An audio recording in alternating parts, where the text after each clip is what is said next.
میری ماؤں سنو، میری بہنوں سنو، میری قوم کی بیٹیوں سنو، چھتوں سے سنو، پردے کی اوٹ سے سنو، باپردہ ہو، تمہارے لیے انتظام کیا گیا، اسکرین لگائے گئے، کیمرے لگائے گئے، غور سے سنو، ایوم امرات اذا صلت خمسہا، جو عورت پانچوں وقت کی نماز پڑھتی ہو پابندی سے، وصامت الشہر، رمضان کے پورے مہینے کے روزے رکھتی ہو، وصامت شہر، رمضان کے پورے مہینے کے روزے رکھتی ہو،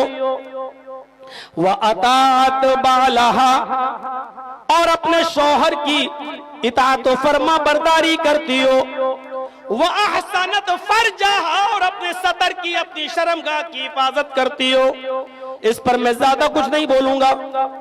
عبدالغفار صاحب نے اس پر کچھ گفتگو کی ہوگی۔ میرے بھائیو، بات ہو رہی تھی ناشتے کے موقع پر، جہاں بیٹھے تھے تو بتا رہے تھے کہ میرا ٹاپک یہ ہے، اس لیے مجھے اندازہ ہے شاید اس پر گفتگو کی ہو۔ تو میرے بھائیو، ایوم امرات اذا صلت خمسا وصامت شہرا واطاعت بالہا وحسنت فرجا، جو عورت پانچوں وقت کی نماز پڑھتی ہو، رمضان کے مہینے کی روزے رکھتی ہو، شوہر کی اطاعت و فرما برداری کرتی ہو، اور اپنے سطر کی اور شرمگاہ کی حفاظت کرتی ہو، ایسی عورت کے لیے اللہ کے نبی خوشخبری سناتے ہیں، جنت کے 8 دروازوں پر فرشتے بیٹھے ہوں گے اور اس کو پکار پکار کر کہیں گے فَلْتَدْخُلْ مِنْ أَيِّ أَبْوَابِ الْجَنَّةِ شَاءْتَ، اے عورت تو جنت کے جس دروازے سے داخل ہونا چاہے ہو جا، تو جنت کے جس دروازے سے جانا چاہے چلی جا۔ بہت مشکل ہے، 5 وقت کی نماز پڑھ لینا آسان ہے، رمضان کے پورے مہینے کے روزے رکھ لینا آسان ہے، لیکن یہ شوہر کی اطاعت بڑا مشکل مسئلہ ہے، وہ بھی آج کے اس دور میں جو دن بھر انسٹاگرام دیکھتے دیکھتے گزار لیتی ہو، وہ شوہر کی اطاعت کیسے کرے گا؟ کتنے لوگ اور خود مولانا لوگ بھی اس پر لگے رہتے ہیں، پتہ نہیں عورتوں ہی کے بارے میں زیادہ پوسٹ بھی ڈالتے ہیں، اور جو عورتوں کے بارے میں زیادہ پوسٹ ڈالتا ہے اس سے ہمیں بڑا ڈر لگتا ہے، میں سوچتا ہوں کہ اس کے گھر میں وہی حالت ہوگی کیونکہ جو ڈالتا ہے ظاہر لگتا ہے، ایسا لگتا ہے کہ اس کی بھی حالت۔ شوہر بولا وہ میں ہی تو تھا، بیوی نے کہا تیرا ستیہ ناش جائے، تو تھا؟ کہاں؟ مجھے لگا تو تھا۔ کہا کیوں؟ کہا تیرا اڑ رہا تھا، تیرے علاوہ کوئی اڑ ہی نہیں سکتا، پھر بھی کمی نکال دی اس کے اندر، کمی نکال دی، ابھی تک صحیح تھا لیکن جب کہا تو کہتی ہے وہ تو ٹیڑھا ٹیڑھا اڑ رہا تھا، اس کا مطلب تو ہی ہو سکتا، کوئی اور ہو ہی نہیں سکتا۔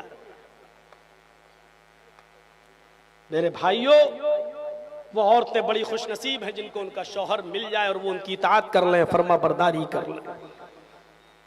نبی اکرم صلی اللہ علیہ وسلم نے فرمایا جس کا شوہر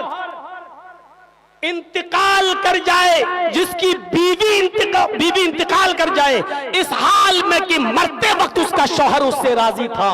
یہاں پر بھی اللہ کے نبی خوشخبری سنا دیں کہ ایسی عورت جنت کے اندر داخل۔ میری بہنوں، میری قوم کی بیٹیوں، بہت مشکل ہے آج کے اس دور میں تمہارے بارے میں کچھ کہنا بھی، اس فتنہ ارتداد کے دور میں جہاں مہاراشٹر کے اندر، صرف مہاراشٹر کے اندر 3 لاکھ مسلم لڑکیوں کی ایپلیکیشنیں کورٹ میں پہنچی ہوں کہ میں ابھی سے یہ کہہ رہی ہوں کہ میرا رشتہ فلاں کے ساتھ ہوگا، وہ غیر مسلم ہے، اگر نکاح کے وقت میرا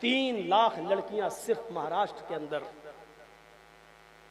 مہاراشٹر گورنمنٹ کا سروے ہے۔